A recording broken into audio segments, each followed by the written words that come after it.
This is Pet Life Radio. Let's talk pets.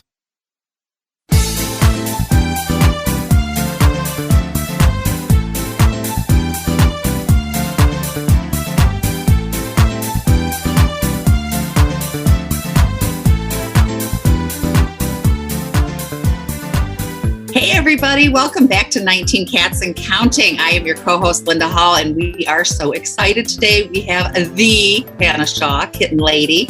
Never seen anybody, well, I don't know, she's maybe close with Rita. The love for cats, and she focuses on those poor babies that need all that attention and just can't be in the shelters right now. So we are very excited to talk to her about kittens and fostering, which we all need, and we will get to that as soon as we come back from this break.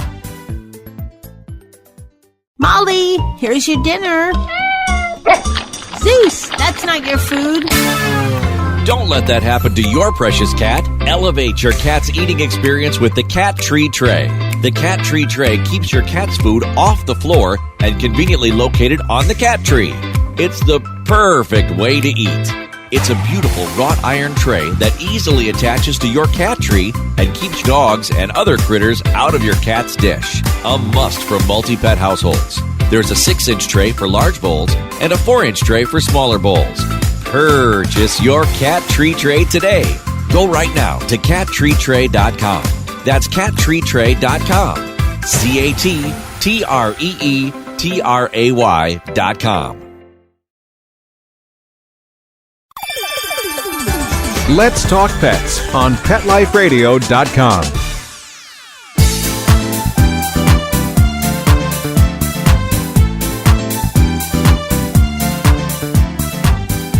Hey everybody, welcome back to 19 Cats and Counting. You are here with your co-host Linda Hall and Rita Reimers. Are you there, babe?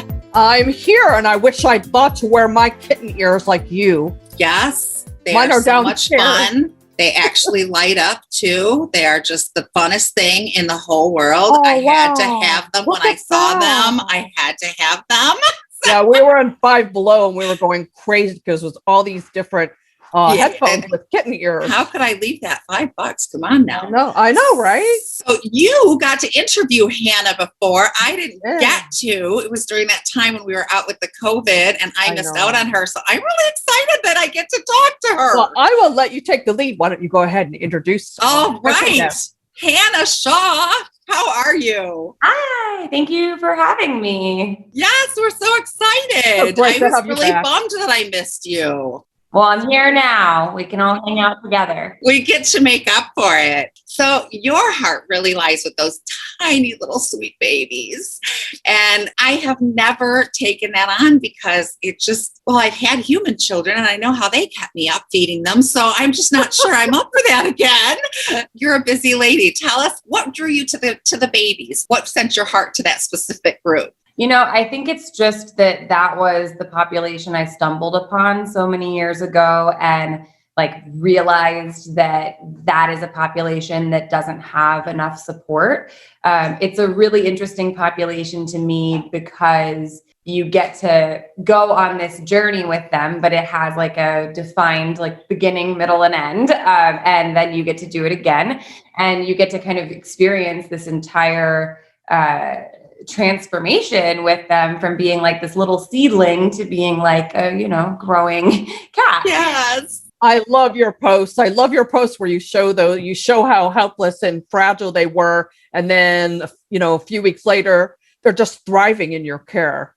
Yeah, thank you. I mean, it's so much fun for me and is my greatest passion in the world, working with that population. I know that it is really intimidating to people. And I think that's a very natural and probably a correct response. Anybody who's going into that with too much confidence the first time probably could use a reality check. That it definitely is a precarious situation when you take on a tiny, especially a newborn neonatal kitten. That doesn't mean it's not something that you can do. I mean, anybody can learn how to do it, and you learn through experience and hopefully some guidance. So it's definitely an attainable thing for people who are interested in that. But yeah, I mean, when it's your first time doing it, I'm sure it's like first time having a child or something where you're like, oh my gosh, Oh, I I do. really need guidance and I'm tired and there's got to be a better way of doing this thing that I'm doing. At this point, I've been doing this for so long that I have it down to a real science, so I can help people figure out like the best way to do things, including like, how do you not be sleep deprived, Well, yes, that's every mother of an infant is like, I haven't slept in 8 years, So yeah, this is taking on the same thing, but with fostering, yes, there's an end date, and kittens take less time to get more self-sufficient than humans do. I know. Well, when people are like, oh my gosh, that's a big commitment, I'm like, it's 8 weeks. Like a child is 18 plus years. Right. So, Exactly. I get to, the good thing about fostering kittens is you get to decide when you take a little break, or like right now I have a couple kittens who are like just at that weaning age, and I am just almost to the point where I'm not going to have to wake up in the middle of the night. Nice. And so for me, like, I'm going to give myself a couple days of that before I take on more neonates, because Great. I've earned it. I've been bottle feeding these babies for like weeks. So I'm like, Yes. as soon as I get that like 8-hour night, I'm going to be so refreshed. I just want like a couple of those, and then I'll tell the shelter, all right, I can take on more neonates. But I think that that's something that a lot of people don't realize is like, when you're fostering, like, you decide what you get to do. The shelter doesn't tell you you're going to do this. You tell the shelter, here's what I have the availability to do. And that's like a real gift to yourself to be able to do it sustainably. You can decide, here's what I have the time to commit to. Maybe I want a couple nights of sleep, and that's okay. There's nothing wrong with saying like, I'm actually not going to take on any kittens until next Friday or whatever. And then, Well, there's always going to be kittens that need it. That's the thing. there really are. There will always, and that's sad, that like on any given day, if I call the shelter and say I'm open to taking kittens today, they will have kittens for me. So it's sad to know that, There's so many. could every single day be getting more kittens, but it's empowering to know that, you get to set the pace at which you do this. And hopefully if you can inspire other people in your life to get involved, with many people doing it, you don't have to feel like you have to do it all, That's for me been a really important thing, because, 12 years ago, I didn't know anybody who was doing this. And I really did feel like anybody that I left behind at the shelter, I was like leaving behind. And now when I say no, I'm like, I know that someone else is going to pick up, where I'm leaving off. And that's because a lot more people are involved in fostering now, and it's getting better all the time. But you're right, there's still not enough. One of my local rescue friends, I think you know her too, Susan Cooksey Spalding. She's always taking in kittens that need,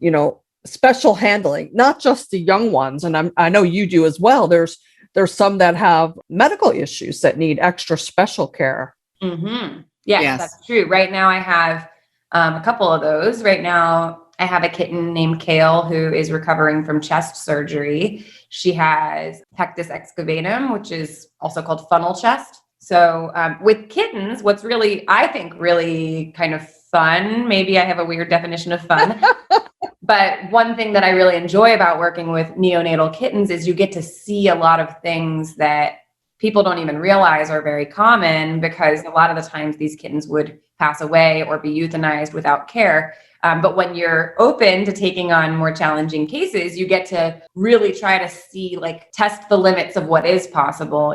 My first pectus excavatum kitten was only a year ago. And we did this chest surgery to see if it would work for her, and it did. And so now I have another one, and we saw her in the shelter, and I was like, we can help that one. Like, we know how to help that one. And she got the chest surgery. She's recovering great. And like, that for me is like such a passion to be able to kind of, be a little bit pioneering in this. Sure. and just know that like a lot of the things that kittens need done have not been done before. So we just have to move forward and hope and see what's possible. And when we find out what's possible, we can help so many more animals with the knowledge. We grow in our medical knowledge. I had a cat many, many years ago, 30 years ago, now that I think about it, that was FIV positive. And the vet was like, and I didn't know anything about FIV at the time. And he was like, it's a death sentence. And he put Boo Boo down. Then Rita found a cat in the Carolinas that was FIV that nobody would adopt because he was FIV.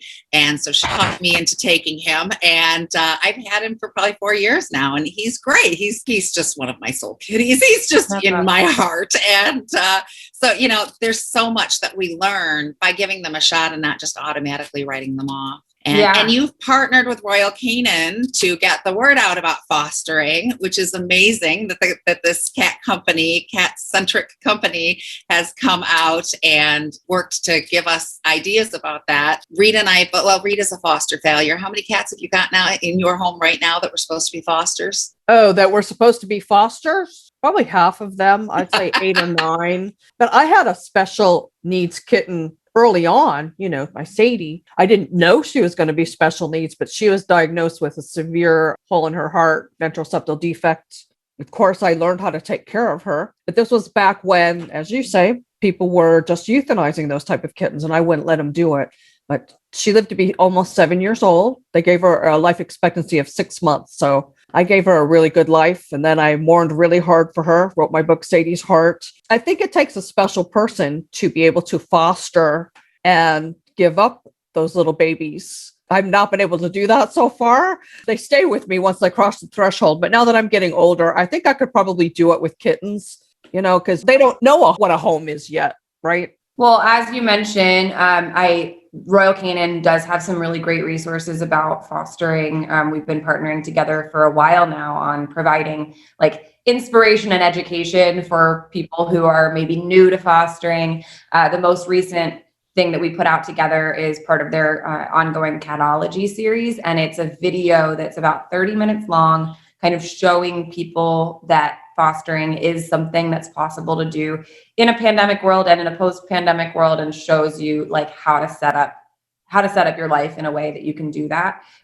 So if you want to watch that, I was going to say, where can we find that? Yeah, it's at royalcanin.com/foster. Okay. But to your point, in terms of, being willing to part with them, I think that really it's a matter of, knowing what your goal is the whole time. When I get a kitten in, I'm not looking at them as this is my new best friend who I need to bond with in a permanent way and make these lifelong memories with. It's more I get in a little hot mess kitten and my goal is to make them sturdy enough to not need me. And so every single thing I'm doing with that kitten is in service of getting them to a place where they're independent. And then with that attitude, what happens is once they're independent, I'm kind of looking at them you don't need me anymore. Why are you still here? Yes.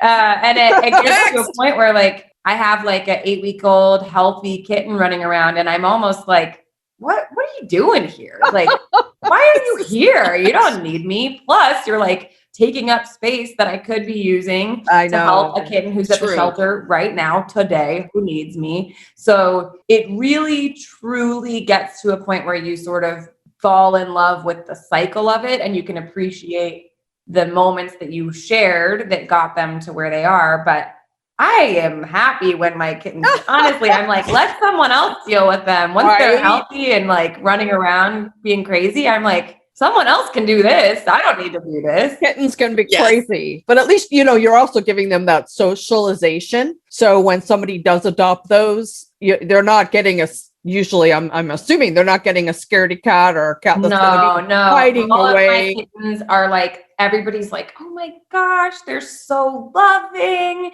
They just trust everyone. They purr when you look at them. I'm because they were raised by people, you know? Right. And it's important to me, there's this sort of myth that I think is so not true, that hand-raised kittens are worse behaved, which is completely not true. I think it is true for a single kitten who's hand-raised and then never introduced to another cat. Right. Yes.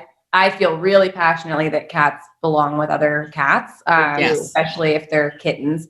So that's one thing for me that, every single kitten I raise, if they don't come here with other kittens, we make sure we immediately get other kittens and we start them on quarantine so that 2-3 weeks from then we can introduce them so that they're socialized, not just with people, but with other cats. Each other. Yes. So that important. serves them. Yeah. Yes, I adopted a cat from a relative that married a man that his son was deathly allergic to cats. I mean, like peanut allergy. I'd never heard of such a thing.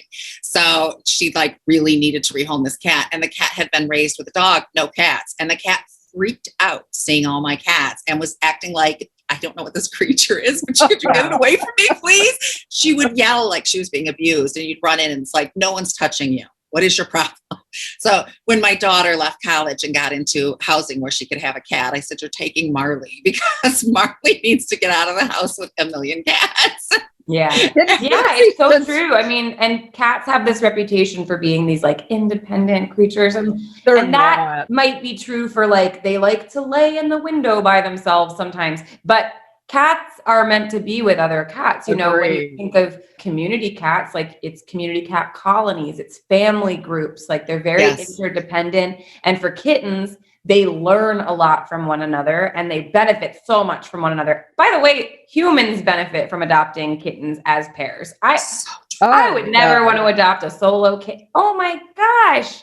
That is just because you'll get a kitten who is going to treat you like you're a cat, which means bunny kicking your feet and climbing up your back and all this stuff that is not really like the type of behavior that you want. When you have a kitten who has a friend, they really like take their energy out together and you can sort of watch and enjoy. And they are much better companions, I think, as pairs. Or at least if you have a cat already, then, you know, then you can adopt. That kitten energy. I know when Rita got Simba, then this kitten, and she was like, I'm not taking kittens, but Simba kind of fell into her lap. And then Sweetie Pie kind of came up and she was like, this kitten needs a kitten. I'm getting Sweetie Pie. These will be the last kittens. But advice.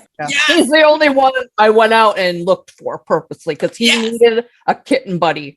Yeah. Whenever somebody tells me I have one kitten and no other cats and my kitten is really badly behaved, what do? I say, get another kitten.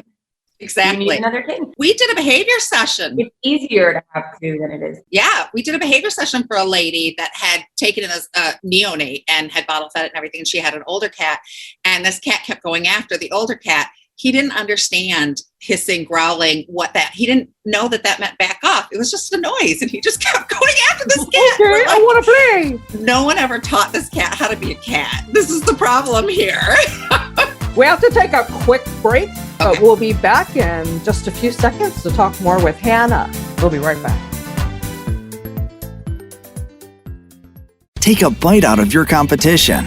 Advertise your business with an ad in Pet Life Radio podcasts and radio shows. There's no other pet-related media that is as large and reaches more pet parents and pet lovers than Pet Life Radio. With over 7 million monthly listeners, Pet Life Radio podcasts are available on all major podcast platforms. And our live radio stream goes out to over 250 million subscribers on iHeartRadio, TuneIn, Stitcher, and other streaming apps. For more information on how you can advertise on the #1 pet podcast and radio network, visit PetLifeRadio.com/advertise today. Let's talk pets. Let's talk pets On Pet Life Radio. Pet Life Radio. PetLifeRadio.com.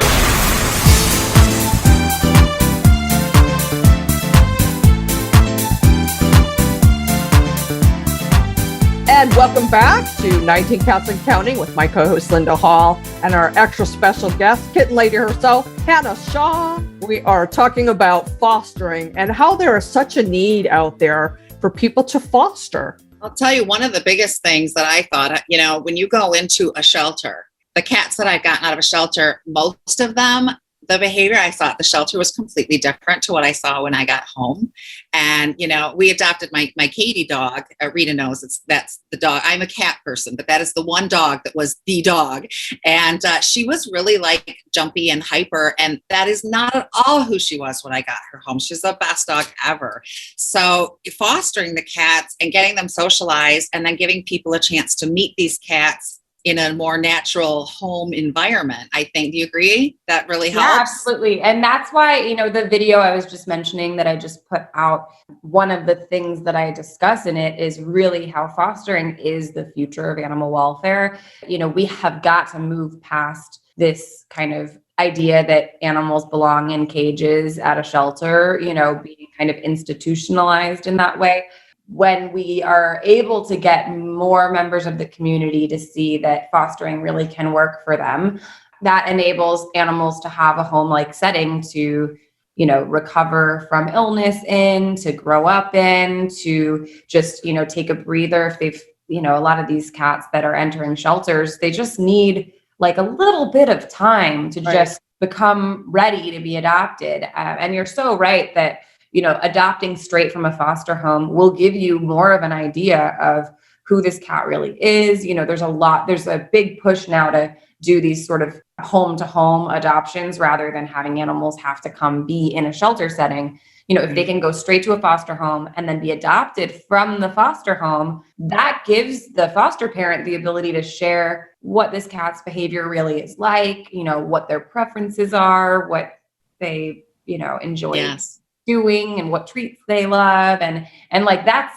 so much better than the guessing game of getting a cat who's been in a cage, who's, you know, frankly traumatized. Like that's a traumatic to be in a cage around a bunch of barking dogs, like different people coming and going. That's not a good way to assess. No. Yes. Not at all. Not at all. And it's not just the kittens, but older cats too that end up in the shelters. They need fostering as well. Yeah, I mean, there's so many different populations to foster, and that's something that I think is really important to say. You know, when people see me with tiny babies and they say, well, I couldn't do that. That's fine. You don't have to do exactly what I do. You can foster adult cats. You could do moms and babies. That's a huge one. Yeah. My mother-in-law right now is fostering her first mom and babies. Really? And it's so cute because she texts us pictures every day of their weight chart, and she's like really so excited about it. And we are just enjoying watching her do that journey. But she's not somebody who thought she could foster, you know.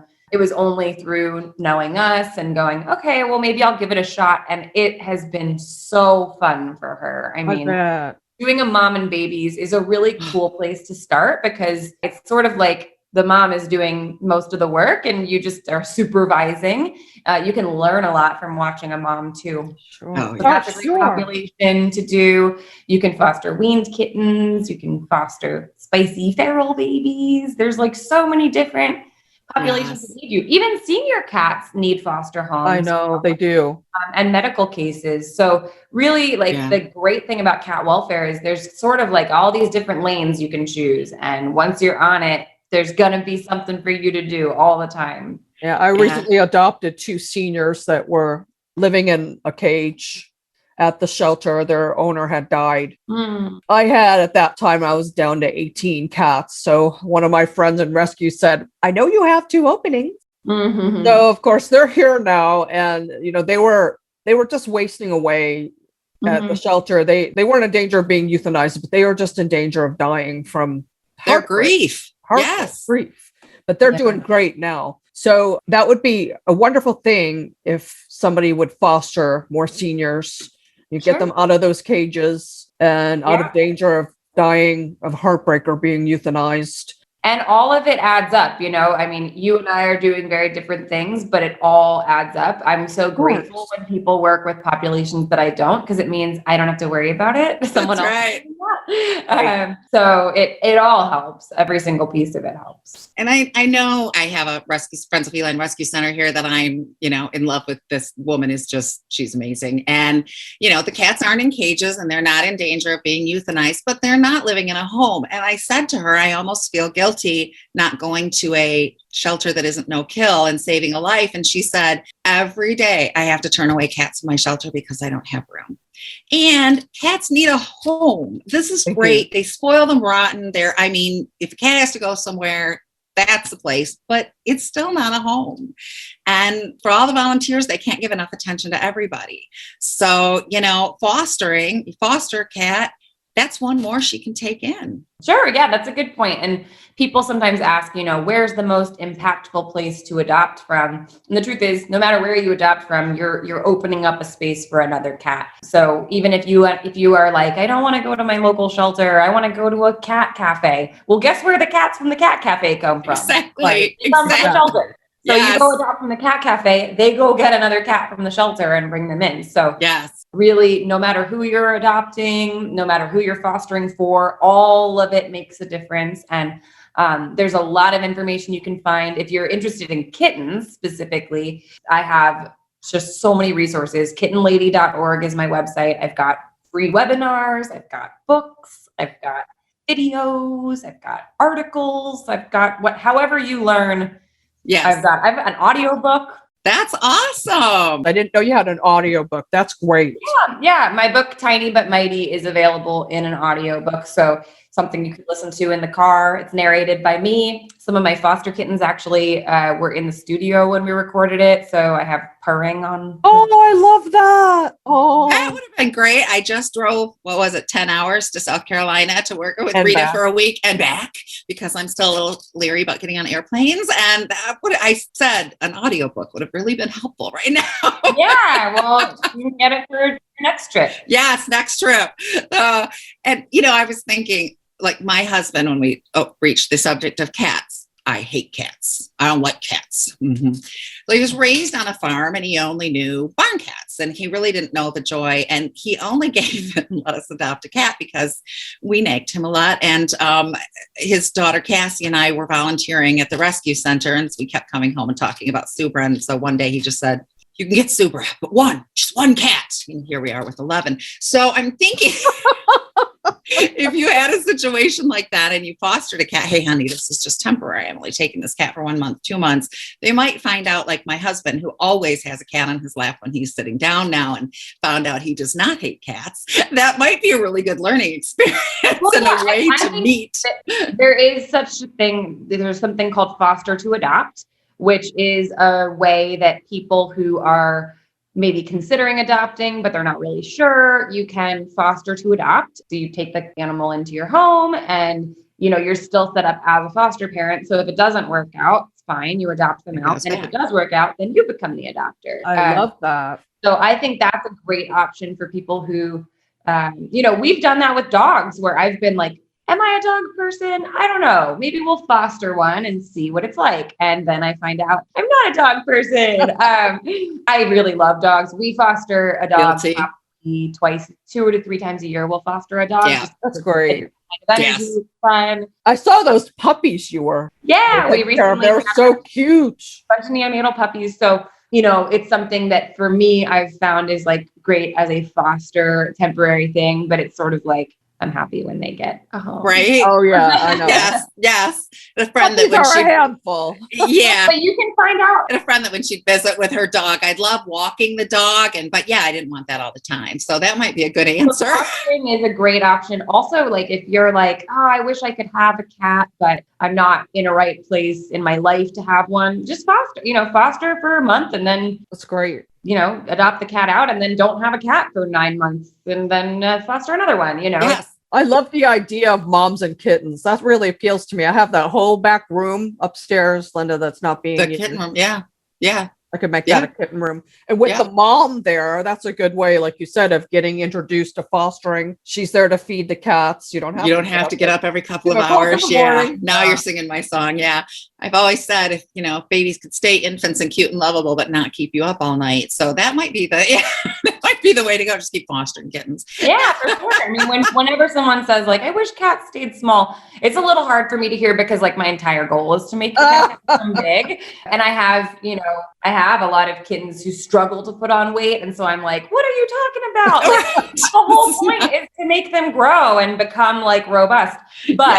But when people are like, oh, I wish they stayed small, I'm like, just get more of them. Like when you foster, they are like tiny and then they grow. And then they go away. And then you get a new one and there's a new one.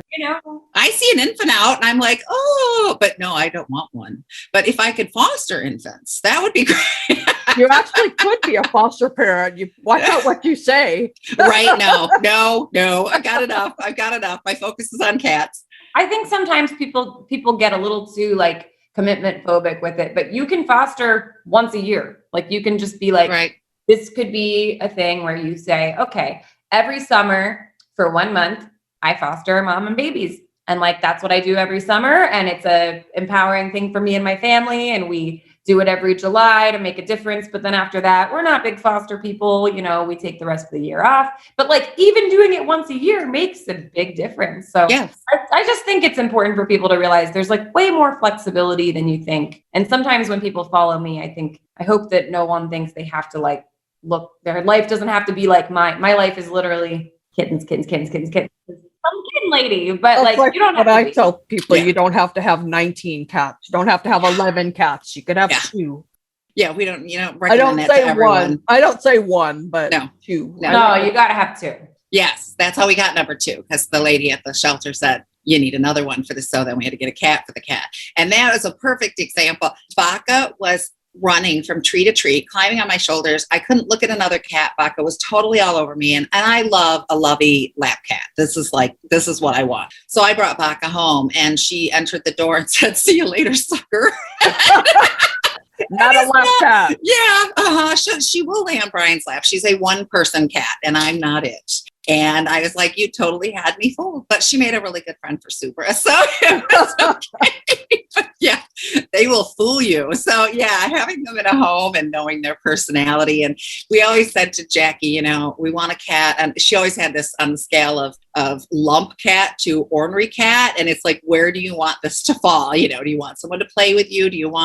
So this would give such a better idea of where that cat falls in the spectrum. Sure. And yeah, because it's been in a home and you're seeing the true personality. Well, I know we're running out of time, and I know you have another commitment, Hannah. So the takeaway is, if fostering is so necessary out there because people don't spay and neuter, and you can do as much or as little as you want, work with little babies, work with seniors, or anywhere in between, but don't be afraid of it. And shout out to Royal Canin, because we love a business that will take on and shoot out to help people and actually help the babies they're shooting to feed. So I so appreciate that about them too. I love working with them, and I love that they emphasize the importance of fostering. So yes, you can watch that new video that I just put out at royalcanin.com/foster. You can also watch the webinar series that we did together, like 8 hours of kitten care content. So all about how to take care of kittens. That's at kittenlady.org/webinar. And then of course, my book is Tiny But Mighty. So if people are really interested in learning how to care for kittens, you can get Tiny But Mighty as a hardcover or as an audiobook for your next trip. It's a great book. Next drive to South Carolina. Yes. Hey! Yes, definitely. I will get that for you as a Thank gift. you. Next time you drive down. Yes. Well, thank you so much, Hannah. So don't forget kittenlady.org, Royal Canin/foster, and go out there and investigate fostering and see how you can help cats and kittens in need. Linda Hall, as always, thank you for being my co-host. Hannah, I loved having you back on the show anytime. Just let us know. We're happy to have you. And of course, our awesome Mark Winter, who gave us the spot on Pet Life Radio and took a chance on us. I'm forever grateful. Now you know what we say, right, Linda? Every day is Saturday. Well, next time, thank you. Let's Talk Pets, every week on demand, only on PetLifeRadio.com.